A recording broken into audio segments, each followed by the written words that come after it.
Many people, after they decide to leave their narcissistic abusers, whether it's in a relationship, whether it's a family member, feel at some point either internal pressure from themselves or from others to forgive the narcissist. I know, for instance, with me, with my narcissistic brother, my dad has asked me several times to just forgive my narcissistic brother. I've reminded my father on numerous occasions he's never asked for forgiveness. Not only has he never asked for forgiveness, but all the times that I've just let it go and get back into that relationship with him, he's done worse things. And if you really think about forgiveness, does it make sense for someone to forgive someone who continuously, repetitively inflicts pain and harm and suffering upon you? Especially if they never even asked for forgiveness to begin with. Or worse yet, they might ask for forgiveness and they love to abuse the phrase, forgive and forget. Since you forgave me, you should just put that in the past and never bring it up again. And if you ever bring it up again, you're the problem. And if you don't get external pressure to forgive the narcissist, you might give yourself internal pressure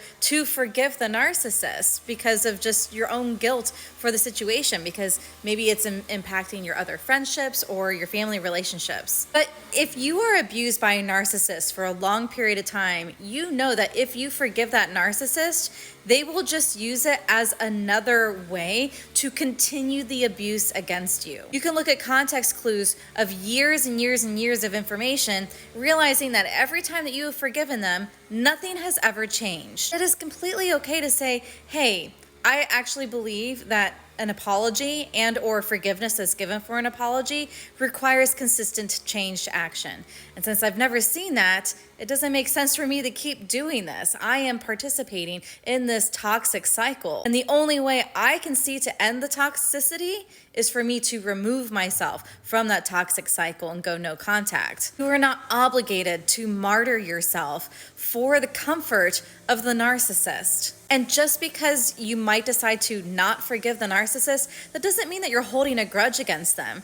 It just means you're moving on and that you're taking your emotional well-being seriously. And that's totally okay. Don't beat yourself up for refusing to forgive someone who has inflicted abuse on you time and time again. And anyone who insists that you must forgive your abuser, in my opinion, you have to really think about, is it worth having that kind of a person in your life? Because if someone truly loves you and cares about you, they're not going to try and convince you to forgive somebody who was extremely damaging to you. Let go of that guilt. Don't worry about forgive and forget.